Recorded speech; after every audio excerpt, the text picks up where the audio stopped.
Hi, everyone. All right, we are going to continue on with our work in Ready Reading, Lesson 12, Words in Context. Today, I will be looking at pages 208 and 209, and I will be reading this story aloud to you as you are following along. And this is the story that you should have pre-read and marked up yesterday, Wednesday, during your independent workday. Now, as I am reading this story to you and you are following along, I would like you to pay special attention to this box right here where my cursor is bouncing.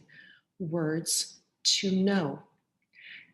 As you read, look inside, around, and beyond these words to figure out what they mean. And the words are massive, boulders, exploration, and granite.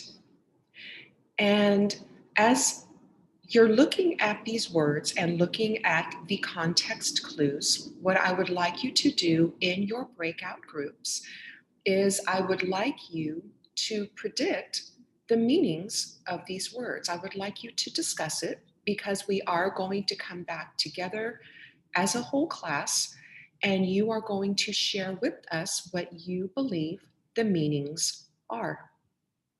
Okay, friends.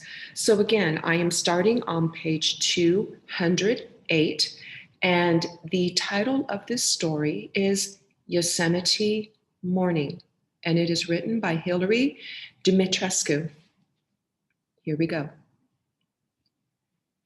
It is quiet in the park when my brother and I wake up.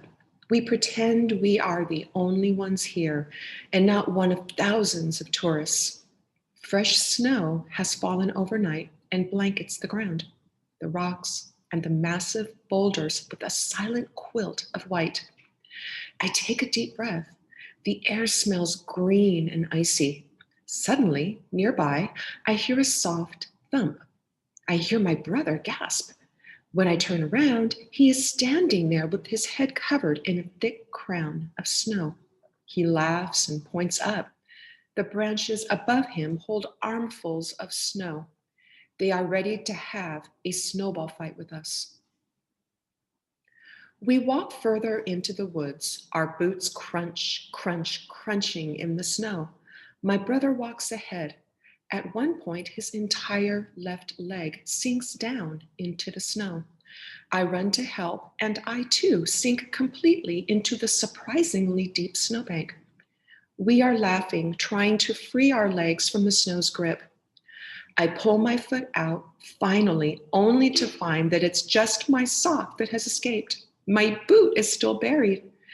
The forest echoes with our giggles, clear as bells. We finally roll, exhausted, away from the deep snow.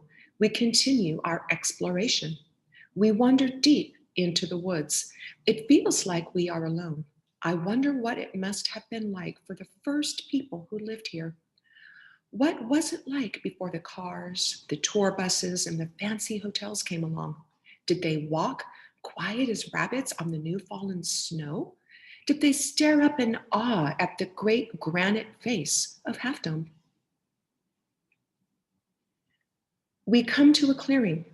My brother holds up a hand, signaling me to stop. At the far edge of the clearing is a small creek, cutting an icy path through the snow. At the creek's edge, a deer is watching us. We froze. The deer freezes. Slowly, never taking her eyes off of us, she dips her head quickly to the water. She takes a long drink. Her head suddenly shoots up, alerted to sounds only her deer ears can hear. In a flash, she is gone. In the woods, her white tail waves her goodbye. We decide to head back to our cabin as the cold air and snowy walk have left us famished. We talk about the breakfast we will have, pancakes with golden butter and syrup. Our parents, we know, will be waiting for us. They have been watching all along, sipping steamy cups of coffee on the porch of our cabin. Later, we will take them into the woods and show them the silence. All right, friends. So again, our emphasis today in our breakout groups is going to be figuring out the meanings of these words: massive, boulders, exploration, and granite.